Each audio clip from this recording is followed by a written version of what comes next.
All right, this video we're looking at dividing fractions. So if you can do multiplying fractions, you should be pretty good with dividing fractions, because even though it doesn't look like multiplication now, that is pretty much how you do division in fractions. All right, so let's start with the first question. We've got 3/4 divided by 2. What you need to know are 3 words. Okay, and I'm going to write these up the top. We want to keep,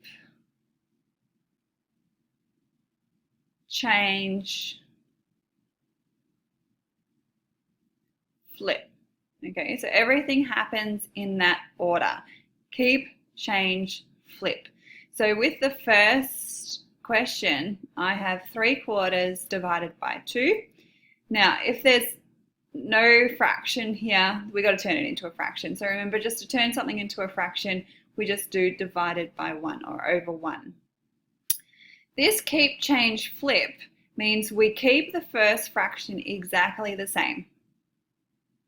The change means we change the division into a multiplication, and the flip means we flip this fraction. So instead of being 2 over 1, it now becomes 1 over 2. And then we do the multiplication. Okay, so that's why I was saying before that if you can do multiplication, you should be able to do division. So 3 times 1 on the top and 4 times 2 on the bottom. Remember, if you can cancel anything out, then go ahead and do it, but there's no cancelling here. So 3 times 1 is 3 and 4 times 2 is 8. So 3/4 divided by 2 is 3/8.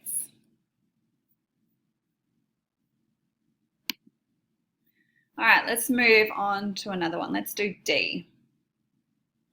So we have 15 over 7 divided by 3. And remember, if there's no fraction there, we make it a fraction. All right, so we keep the first fraction, we change the sign, and then we flip the other fraction. So 15 over 7. And then instead of having 3 over 1, we have 1 over 3 because we flip it. And then let's write the multiplication. So when we're multiplying, we multiply the numerators together and then the denominators together. Check whether there's anything that can be cancelled, and there actually can be in this case, the 15 and the 3. So the 15 and the 3 cancels out to become 5 and 1. So 5 times 1 over 7 times 1, and we're left with 5/7.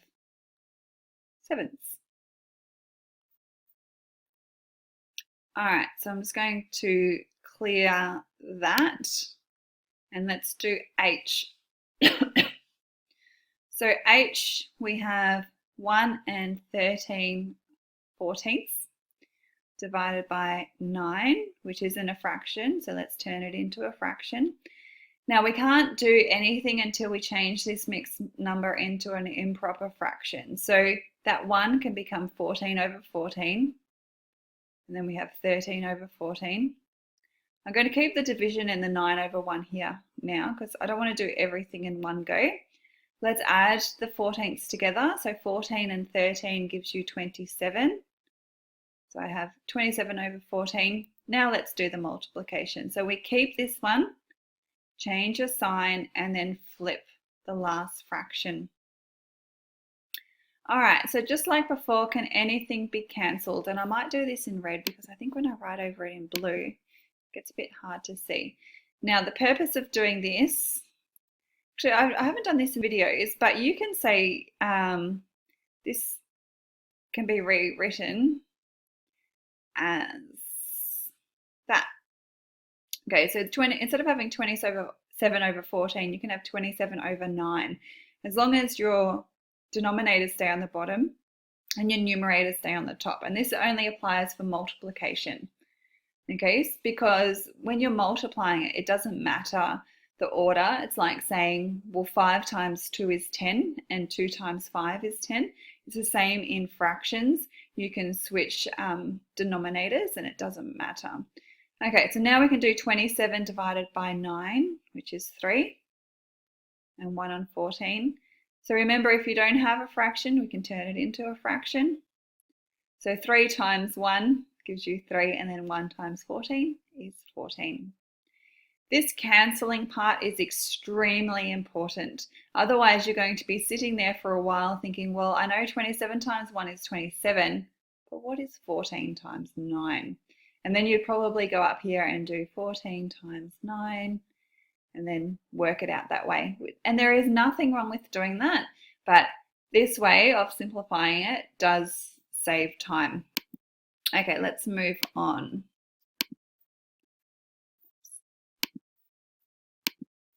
Okay, question 2. This time we have the whole number at the start. So we have 5 divided by a quarter. Now there's no difference. We still do keep, change, flip, but let's just put that in as a fraction. So I keep my first fraction, 5 over 1. We change the sign and we flip the last fraction.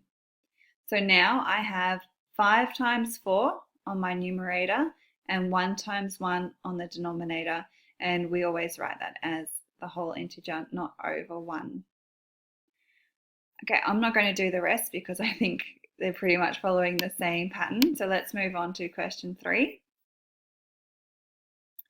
Okay, so this time we have, at the very beginning of this question, we have 2 fractions. Okay, so I'm not going to worry about them. I'm going to skip to E, where we have mixed number. Okay, so we have to change the mixed number into an improper fraction before we can do the division. So the 2 1/4, so the 2 is the same as 8 over 4. And then I'm going to do, the 1 1/3. So 1, it becomes 3 over 3, and then 1 over 3. So 8 over 4 plus 1 over 4 gives me 9 over 4.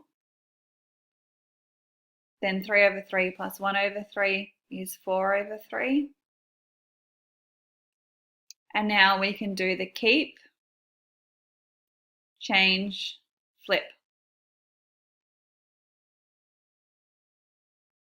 Now, just by looking at that, I can see nothing can be cancelled out. So we've got to do the 9 times 3, which is 27, and 4 times 4 is 16.